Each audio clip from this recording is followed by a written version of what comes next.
রহমানের 31 দফা বাস্তবায়নের লক্ষ্যে আজকে সাদুল্লাহ বাজারে যে লিফলেট বিতরণ হয়েছে, সেই বিতরণের যে ইউনিয়নের নেতৃবৃন্দ এবং পার্শ্ববর্তী ইউনিয়নের নেতৃবৃন্দ এবং অঙ্গ সংগঠনের বিভিন্ন নেতৃবৃন্দ এসেছেন এবং ওয়ার্ড থেকে বিভিন্ন নেতৃবৃন্দ এসেছেন।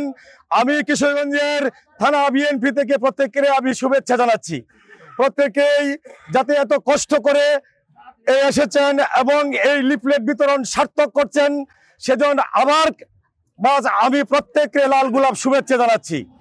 আমরা শুধু সাদুল্লাহ বাজারেই নয়, প্রত্যেকটি গ্রামে গ্রামে গিয়ে লিফলেট বিতরণ করব এবং জনগণকে বুঝাবো এই 31 দফার মধ্যে কি কি কর্মসূচি দেওয়া আছে। আমরা প্রতিটি কাজ যতদিন পর্যন্ত আমরা ইলেকশন হবে ততদিন পর্যন্ত এই কাজটা আমাদের করতে হবে। আমাদের একটা আশা নিয়ে আমরা এসেছি, যে লোকটা এই 17 বছর, আমি বলবো দীর্ঘ 40 বছর, 17 বছর শুধু পেঁচি সরকারের আন্দোলনে যে লোকটা সারা জীবনের সমস্ত কিছুই শেষ করেছে, জানের মায়া করে নাই, প্রাণের মায়া করে নাই, আজকে সেই লোকটা কিশোরগঞ্জের মাটিতে দাঁড়িয়েছেন একটি বুটের জন্য, দল থেকে একটা মনোনয়ন পাওয়ার জন্য।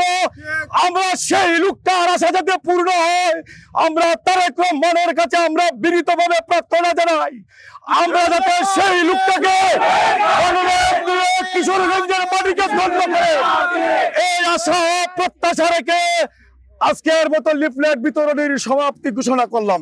আসসালামু আলাইকুম ওয়া রাহমাতুল্লাহি ওয়া বারাকাতুহু।